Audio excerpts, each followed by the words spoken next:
Enem 2012. Redação. A partir da leitura dos textos motivadores seguintes e com base nos conhecimentos construídos ao longo de sua formação, redija texto dissertativo argumentativo em norma padrão da língua portuguesa sobre o tema O movimento imigratório para o Brasil no século XXI, apresentando proposta de intervenção que respeite os direitos humanos. Selecione, organize e relacione, de forma coerente e coesa, argumentos e fatos para a defesa de seu ponto de vista.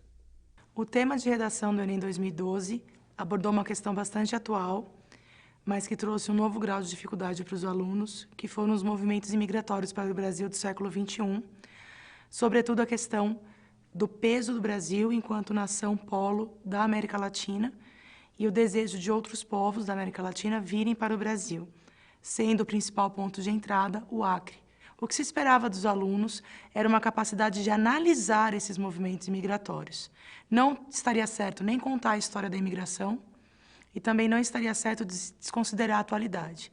Então, seria bacana o aluno fazer um argumento falando de aspectos históricos dessa imigração no Brasil. Isso demonstraria conhecimento e interdisciplinaridade, mas os demais argumentos do texto deveriam tratar desses movimentos modernos imigratórios. Outros aspectos importantes que poderiam ser tratados é a questão do Brasil como polo, e por isso atraindo imigrantes, a questão do mundo globalizado em que vivemos hoje, e essas fronteiras bastante pouco delimitadas, já que o fluxo de pessoas é muito intenso. Também seria interessante tratar aqui a questão dos coreanos que vieram para o Brasil, dos chineses que vieram para o Brasil, de que forma também eles contribuem com o desenvolvimento do país e como se dá essa imigração. Todos esses elementos seriam bacanas para o desenvolvimento do texto. O Enem tem 5 critérios de correção. O primeiro deles avalia a norma padrão. O segundo avalia a adequação ao tema e a seleção dos argumentos. Isso é importante porque o aluno precisa usar dados interdisciplinares quando faz o Enem. O terceiro é como esses argumentos são dispostos no texto, a organização, a coerência, a própria progressão temática do texto. O quarto critério é a coesão do texto, feita por meio dos mecanismos coesivos como pontuação, conjunções, pronomes. E, por fim, o quinto critério é uma proposta de intervenção social que o aluno tem que apresentar como uma possível saída para um problema proposto.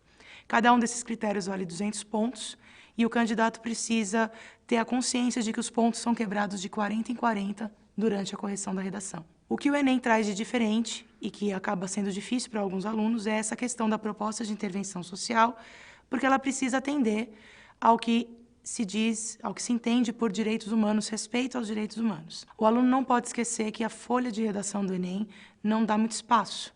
Ele tem 30 linhas para escrever. Essas 30 linhas é opcional colocar o título ou não. Então, ele tem que ter um bom planejamento de texto, antes mesmo de fazer o rascunho. O Enem divulga todos os anos o seu edital de prova, inclusive com os critérios de correção de texto. Hoje, o edital diz que o título é opcional, mas o candidato não pode ser pego de surpresa. Então, leia o edital, veja os critérios de correção, veja se o título continua sendo opcional e se prepare para fazer uma excelente, uma ótima redação.